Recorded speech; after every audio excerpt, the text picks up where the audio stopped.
Folks, Erick Stakelbeck here. Welcome to the Watchman live stream. It is Monday, October 14th, 1 week after the 1 year anniversary of the October 7th massacre. And the fight has shifted largely from the south, from Gaza, from which that massacre emanated over 1 year ago, to the north, of course. And yesterday we had a deadly drone attack in northern Israel. And folks, look, 4 IDF soldiers killed, dozens more wounded, a very serious attack by Hezbollah. And now the IDF is vowing to destroy, dismantle, wipe out Hezbollah's drone unit, which is a very lethal unit, by the way. Look, we've heard so much about Hezbollah's rocket and missile arsenal, and rightfully so, wielding at least 150,000 rockets and missiles pointed at every inch of Israel. There's been a major dent put in that rocket and missile arsenal over the past month. And there have been reports that Hezbollah has lost some 60, even 70% of its capacity to fire those rockets and missiles for a few reasons. Number one, Israel has done a great job of destroying the launchers. You can't launch the rockets if you have nothing to launch them with. So launchers have been destroyed. Number two, real simple, Hezbollah jihadis who would operate these rocket and missile launchers have been killed or wounded, taken out of action. And number three, Israel has bombed the stockpiles of rockets and missiles with a particular emphasis on those precision-guided munitions, or at least an emphasis on trying to do away with those as a threat to the Jewish state. So all the above are reasons why the rocket and missile barrages have not been seen to the tune of, 3,000 per day, as some had estimated. Hey, even before September 17th, when Israel really opened up this intensified volley, this operation against Hezbollah with what I call Operation Exploding Beeper, or Pager, I should say. That would be about 4 weeks ago tomorrow. Even before that, especially before that, I should say, everyone said, look, oh man, if Israel invades, if Israel wants to go toe-to-toe in a full-blown Great Northern War with Hezbollah, well, guess what? Hezbollah will blanket every inch of the world's one and only Jewish state with a nonstop daily barrage of rockets and missiles, and perhaps a good deal of precision-guided missiles. It was the doomsday scenario. I've said here over the past few weeks that Hezbollah had been built up in the eyes and the minds of many as the 800-pound gorilla on Israel's northern border. You don't want to cross Hezbollah.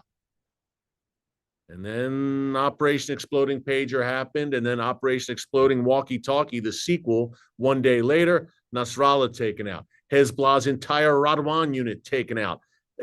Essentially, 99.9% of Hezbollah's top leadership eliminated in the span of a few days, quite literally. Massive airstrikes, as I just mentioned, taking out launchers and rockets and missiles, those weapon stockpiles. And now you have Hezbollah limping along. Yes, Hezbollah is still very capable of doing a good deal of damage against Israel, no doubt. And I just mentioned yesterday a deadly drone attack. Killed 4 IDF soldiers, more on that in a minute.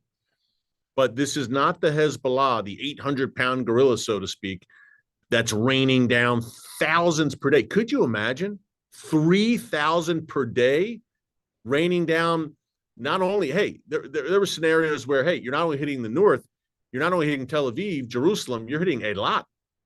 Hezbollah, you're hitting Dimona, the nuclear reactor. You're hitting Ben Gurion Airport. These were the nightmare scenarios.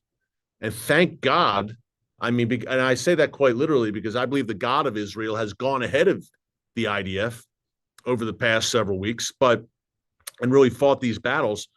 But man, it's bad, very bad, that Hezbollah still has the capability to launch dozens of rockets per day, perhaps even 100, perhaps even 200 rockets in 1 day. That's horrific. It's intolerable. No one should have to deal with that.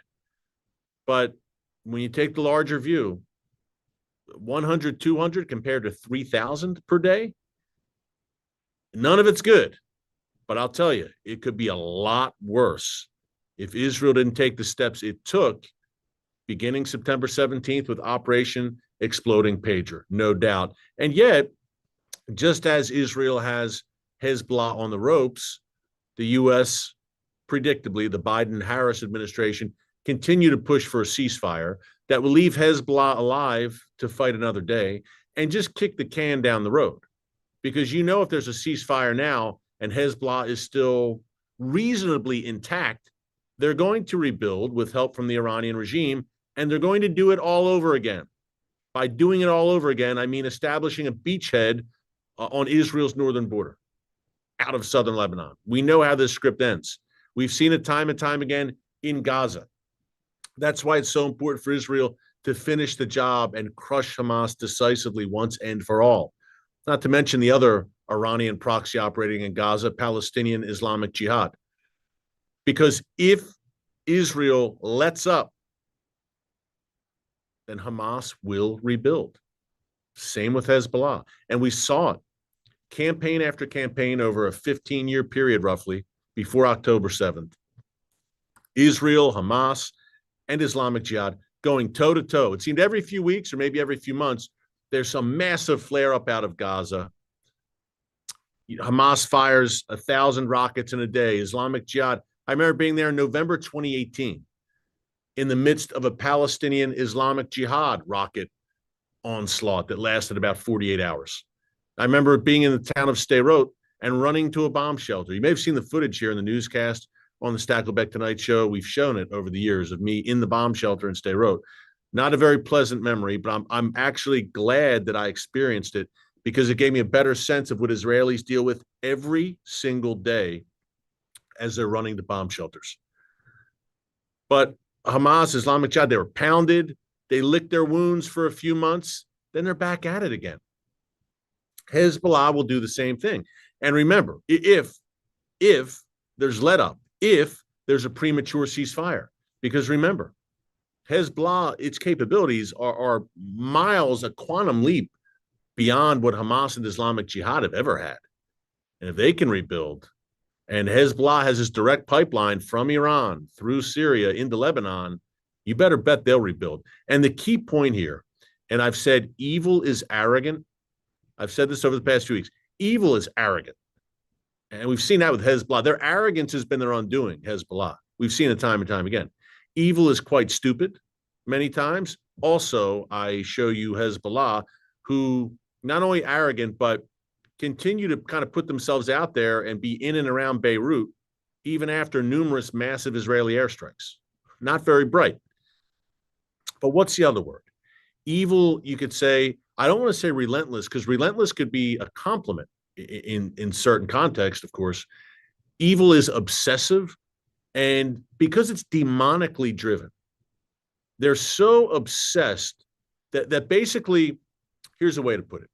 God has given them over to, as the New Testament says, given them over to a reprobate mind. God has just said, you know what? God's a gentleman.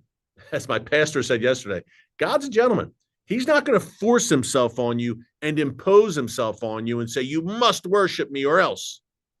No, you have free will. God gives us free will. You can choose to follow Jesus or you don't. You can choose to believe in the God of Abraham, Isaac, and Jacob, or you don't. You can choose to bless Israel or you don't, or you'll curse Israel. God doesn't force you. So it gets to a point biblically where their hearts are so hardened and they've given themselves over to demonic evil, where God says, okay, if that's what you want, that's what you'll get. So these are people, Hamas, Hezbollah, their leadership, I mean, who are just completely surrounded. They've surrounded themselves in complete darkness and evil, destruction. That's all they know. It's what they live and breathe for. You need to understand that. And that's why they are so, we can use the word, I guess, relentless in their pursuit of destroying Israel, and why they won't let up unless they're crushed. It's just the way it is. They literally live to kill and destroy and maim and cripple. This is what they do. This is what demons do who hate God's creation. And make no mistake about it, Hamas and Hezbollah and their ilk, including the Iranian regime, are a demonic death cult. You might say, man, what's this guy talking about? All this biblical talk. Well, guess what? This is news and current events from an unapologetically biblical perspective. If you like what you're hearing, be sure to subscribe and click the notification bell so you get alerts every time a new video is posted. And we just passed 1 million subscribers just not even 2 weeks ago. What a blessing. Thank you to all of our loyal watchmen and women who join us every day. And of course, to God Almighty for giving us the platform. Through him is how we're doing this for such a time as this. And we want to get the message out there far and wide to more people, a message of truth in times where good is called evil and evil is called good. So if you can subscribe, that's really helpful in helping us to do that. Again, a message of truth in times of great peril and times of great deceit that we think people need to hear. By the way, you can also follow us, Facebook, Instagram, X, formerly known as Twitter. Look me up there. You can find me there. It's usually, I think Twitter's at Erick Stakelbeck, and Facebook, I think, is at Erick Stakelbeck. I believe Instagram is at Erick.Stakelbeck. But follow us across all these platforms because we've got some original material on each platform that I think you'll like. Okay, let's talk about this drone strike. And now the IDF's intent to destroy Hezbollah's drone capabilities. I mean, wipe them out. This is what we saw yesterday. Just reading this straight from the Times of Israel. In the wake of the deadly strike on a Golani training base last night, the Israeli Air Force has set a goal of completely eliminating Hezbollah's Unit 127, which is responsible for Hezbollah's drone production, maintenance, and operation. The effort to kill every member of the unit will now take priority in terms of intelligence collection and airstrikes. Here's more on the attack itself. This took place just last night, folks. The drone, the Hezbollah drone that killed 4 IDF soldiers and injured dozens last night, I think at last count, it was at least 60 troops injured, was part of a multi-pronged aerial attack. There were short-range rockets fired at the north, 3 precision rockets fired toward Haifa, which is the 3rd largest city in Israel, and 3 drones. One of the drones was shot down by the Israeli Navy, another by Iron Dome, the missile defense system, and more on missile defense and some interesting developments there in a minute. The 3rd drone was pursued by Israeli jets and helicopters who fired at it twice. Electronic warfare measures failed to force it to lose its bearings. It dropped off radars. It was assumed to have crashed, but it didn't. And it seems that drone appeared back on radars, dropped off, and then did the damage, as we see. And 4 IDF soldiers killed. Over the course of the war, some 1,200 drones have been fired at Israel, and 221 of these drones have gotten through Israel's defenses. I say all that to say, as rockets continue to fall, by the way, targeting Haifa, again, in the dozens, not in the thousands, thank God, but still a massive threat. The drones are becoming a big problem. They're tougher to detect, it seems, and it seems that they many times, there's a suddenness to it, these drone attacks. So the IDF rightly is saying, okay, this is becoming a problem. We've made a massive dent in the rocket and missile arsenals and rocket missile launchers. It's time to go to the head of the snake with the drones. And remember, this is important. And on the thumbnail, you see drone wars because Israel's using drones as well in a very effective way. But here's why this is a drone war. It's a larger proxy war in that Iran, Hezbollah's patron, Hezbollah's master, sees itself as a drone superpower. We've talked about this on the live stream over the months. Iran has developed thousands of these attack drones, so-called suicide drones. People don't like that term, kamikaze drones, whatever you want to call it. And they've used them to great effect to the point where Iran's not only using the drones, but they've become a net exporter of drones. They're sending them clearly to their proxies like Hezbollah, like Hamas, like the Houthis, and all the rest. But key point here, Russia. And that's kind of a linchpin for that growing alliance between Russia and Iran that we talked about on the newscast just on Friday. By the way, if you miss any of our live streams, just go right to our archives here, right under newscast. You can see them all right here. On Friday, October 11th, I believe it was, we broke down the Russia-Iran, the prophetic implications of that alliance. But again, a linchpin of that is Iran is ready and willing to supply Russia with thousands of these attack drones. So, by extension, if you destroy Hezbollah's drone arsenal, you're putting a dent in Iran, because this is very, very crucial, not in Iran itself or the Iranian military itself, a dent in Iran's plans. I should be more specific when I say it. And when the proxies use drones, remember, that's like a training ground for Iran itself. Iran sees what works and what doesn't through the proxies, and then Iran can adjust accordingly with its own drone arsenal. So that's another reason to take out this Hezbollah drone arsenal. The biggest reason, obviously, is it's doing a lot of damage and it's killing people. So the same way Israel wiped out the Radwan force, which was the elite unit in Hezbollah, that was Hezbollah special forces, most of them based along the Israel-Lebanon border, and they were the main unit tasked, key point here, with planning the invasion of the Galilee. Look, Hezbollah had plans to swarm over that Israel-Lebanon border, swarm into Israeli communities in the north, and carry out an attack that would have dwarfed October 7th. No exaggeration. And I say that because the IDF has seen plans now. As they continue their ground operations in southern Lebanon right now, the IDF is uncovering plans, massive stockpiles of weapons, by the way, out of, surprise, surprise, civilian homes that the IDF's bringing back into Israel. So that's number one. But number two, attack plans uncovered.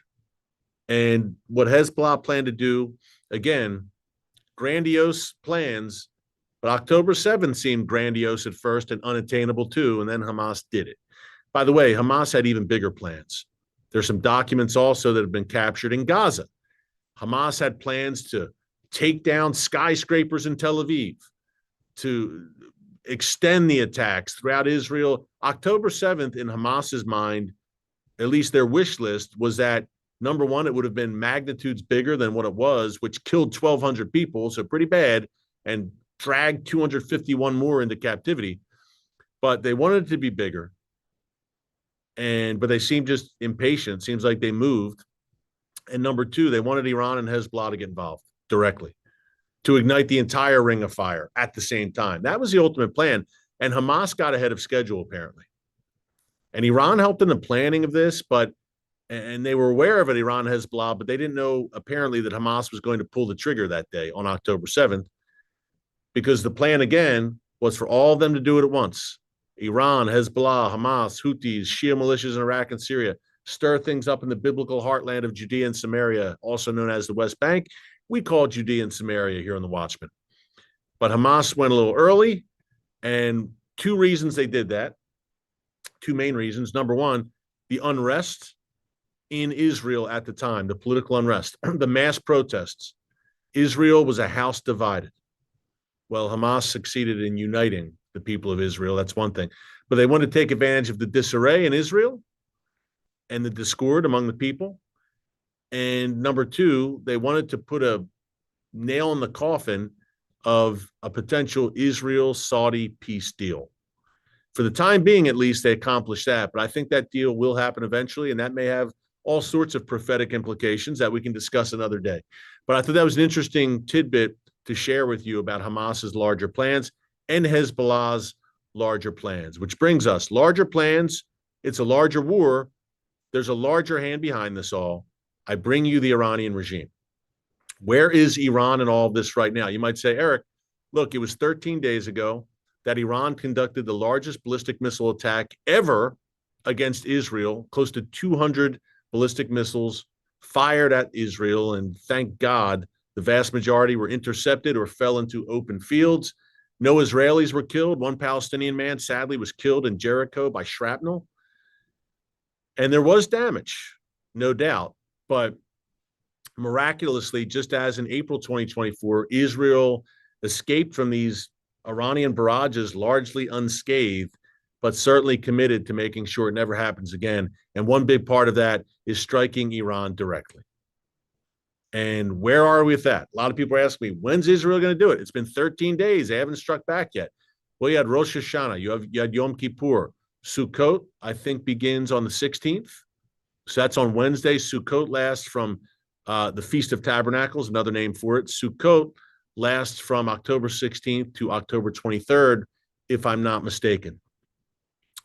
So a lot of things to consider. The timing during the holiday, after the holiday, right before the holiday. A lot of people think Israel would have struck by now. Here's an important point, and I think a lot of this is U.S. arm twisting once again by the Biden administration. It's real. I hate to be a broken record with this, folks, but it's real simple.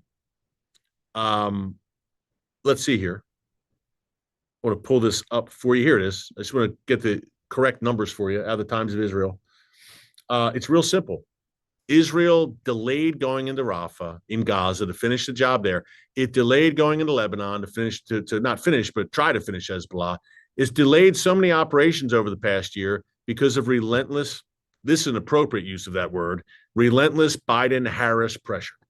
And you're seeing it once again. The Biden-Harris administration is hell-bent on limiting Israel's response to that Iranian ballistic missile attack. It should be proportionate, they keep saying. Well, what's proportionate? Israel should fire 200 ballistic missiles at Iran. I can tell you, the Israeli missiles won't miss. And it wouldn't be very proportionate at the end of the day. So what is proportionate? We had basically proportionate in the Biden-Harris view is just some little pinpricks, and that's it, and call it a day. Whereas Biden said back in April when Israel escaped major damage, you got the win, Bibi, take the win. Well, no. It's actually a loss in the larger scheme of things because Iran will keep trying it and keep trying it to greater magnitudes. So now the U.S. has confirmed it's sending a missile defense battery to Israel, the THAAD system, and its focus is on intercepting ballistic missiles. 100 U.S. troops will apparently operate it, will be on the ground in Israel operating this missile defense system, because the expectation is once Israel strikes Iran, and we don't know where they're going to strike, I've said nuclear facilities should be on the table, Revolutionary Guards, all of it. We don't know how Israel's going to hit, but there's the anticipation that it will be significant enough that Iran will respond. And that's where this U.S. missile defense system comes in to shoot down ballistic missiles. But folks, I can tell you, the Biden-Harris administration's on pins and needles. They don't want Israel to do anything big. They have an election 3 weeks away now, 4 weeks away, a little under 4 weeks now. And 3 weeks, 22. Yeah, I don't know. I'm terrible with math. It's coming November 5th. But that's looming. And the last thing Biden-Harris want is a major war in the Middle East, and they're trying to restrain Israel. And it's symbolic. I think it's a missile defense system. The Biden administration saying to Israel, if you don't strike Iran in a major way, we'll help you defend against future Iranian attacks. Meaning, the White House doesn't believe in offense. They only believe in playing defense when it comes to Iran. And you know what? That's just not good enough. It's not good enough for Israel. They can't just sit back and play defense and wait to be hit and then react. But that's what Biden and Harris want. And it ain't going to work. And Bibi told them that in Rafah with Lebanon, Hezbollah. He went on the offensive and good things happened. Let's see what happens with Iran, because that's coming, that strike. I don't think it's going to happen after the election, November 5th. I'd be shocked. Jonathan Chandler, a great analyst, was on with us the other day. He said, look, I think it's going to happen before the election, and there may be more to come. There, some before and some after the election. Maybe Israel hits now and then hits later, depending on who wins in November. Clearly, Israel would have a much freer hand if President Trump gets back in office. We shall see. But that interview with Jonathan Chandler, by the way, was on our nightly show on TBN, Stakelbeck Tonight, every weeknight, Monday through Friday, 7:30 p.m. Eastern Time, with a re-air at 10:30 p.m. Eastern Time. Check us out on TBN. We just launched in March. It's going great, our nightly show. That's number one. And we actually have a Stakelbeck Tonight YouTube channel as well, at Stakelbeck Tonight. That's at Stakelbeck Tonight, with clips from the show. If you love the Watchman live stream, you'll love our nightly show. All the B-roll and maps and graphics that you want. It's TV. And then secondly, the Stackscast. It's our weekly podcast, great in-depth conversations, testimonies, personal testimonies, much more conversational with some just incredible people. Everyone from Hulk Hogan to Sage Steele to Nick Vujicic. We've had everyone. And you can subscribe to the Stackscast, Spotify, Apple, or wherever you get your podcast. Whew.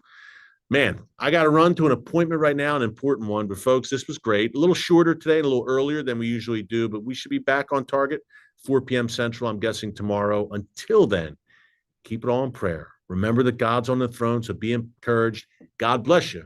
And remember, never hold your peace.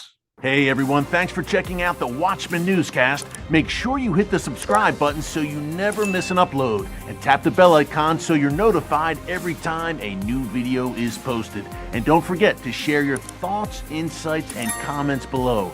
Thanks for watching. We'll see you back.